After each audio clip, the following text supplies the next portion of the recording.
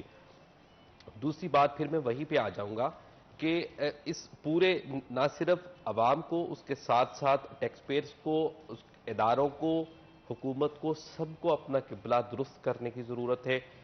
سب کو ایک ذمہ داری کا مظاہرہ کرنے کی ضرورت ہے.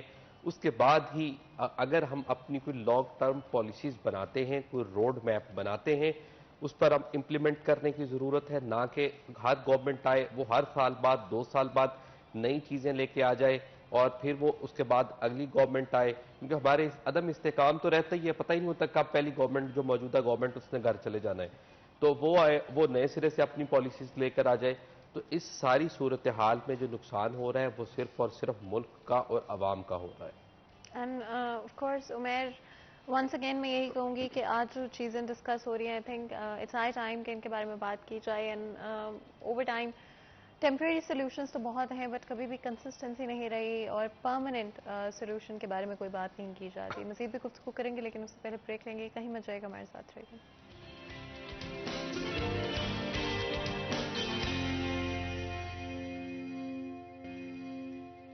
Welcome back. سریہ چین میں ایک دفعہ پھر آپ کو خوش آمدید کہتے ہیں. بریک میں جانے سے پہلے آپ ٹیکسیشن کے حوالے سے بات کرتے تھے, ڈفرینٹ ایسپیکٹس اور ایشوز کو ہم نے ڈسکس کیا, لیکن کیونکہ اب یہ ہمارا آخری اراؤنڈ 10 منٹس ہمارے پاس ہوں گے تو یہ ضرور بات کر لیتے ہیں بجٹ کے حوالے سے اینڈ اوور آل ٹیکسیشن کس ڈائریکشن میں جاتی ہوئی نظر آئے گی. عمیر, میں چاہوں گی اگر آپ تھوڑا سا اس پر کامنٹ کریں بجٹ کے حوالے سے. بجٹ کے حوالے سے جس طرح میں پروگرام کے ابتدا میں بھی بات کی کہ سفارشات تیار کر لی گئی ہیں لیکن صورتحال پھر وہی ہے.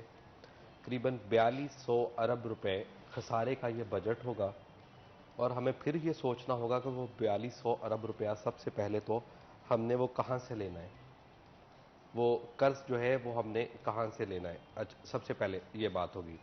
اس کے بعد دوسری بات آ جاتی ہے سیلز ٹیکس یا انڈائریکٹ ٹیکسز کے حوالے سے. تو انڈائریکٹ ٹیکسز کی بھرمار ہونے جا رہی ہے اس بجٹ میں, مزید ٹیکس لگیں گے, وہ ایگزمپشنز ختم کی جائیں یا ٹیکسز کی ریشو بڑھائی جائے, جو بھی ہو بہرحال, لیکن وہ ٹیکس بڑھنے جا رہا ہے.